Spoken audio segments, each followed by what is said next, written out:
She said, "Honey, the owner of that cabin was murdered 2 years ago. That cabin has been vacant ever since."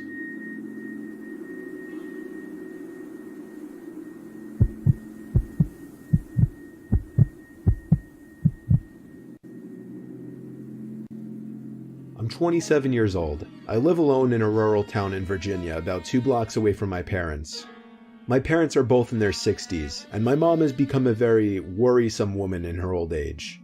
Sometimes she walks over uninvited and lets herself in, since I had regrettably given her a key, which can get a bit annoying. Like if I would be out really late on weekends at a bar or with women, I would sometimes come home to my mom sitting in the living room waiting, worried sick. I know you may just think, "Oh my god, that's crazy, why not just put your foot down and tell her to stop?" Well, because you don't know my mom. It's very hard to describe her, but she's the kind of worrisome, innocent little lady that you just can't bring yourself to go against. And I hate to mention, she also has mild dementia. Anyway, this was Saturday night. I think it was around 2 in the morning. I was at a nearby club with a group of college friends, really the only place to hang out in this boring town, and I was getting ready to head home. I said goodbye to all my friends and walked the 3 blocks it took to get back to my house. I walked up my front stoop in my drunken haze and dug my hand in my pocket for my keys. When I grabbed the doorknob, I realized it was unlocked. My mom was here again. I quietly opened and shut the front door, locking it behind me. I put my keys on the kitchen counter and found a note written in my mom's handwriting saying, "You forgot this at our house, next to the box of half-eaten cake my parents didn't want."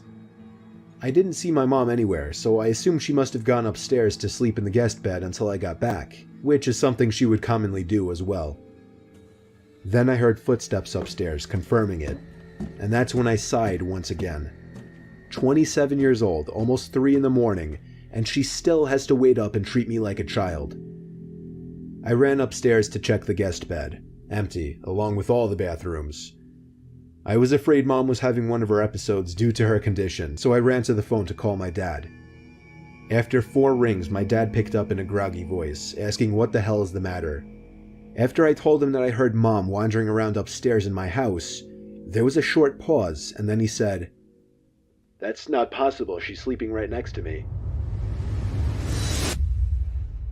My mouth fell open as I turned my head to face the dark upstairs, and just barely by the light provided by the kitchen, I could see a head peering around from the corner at the top of the stairs, looking down at me.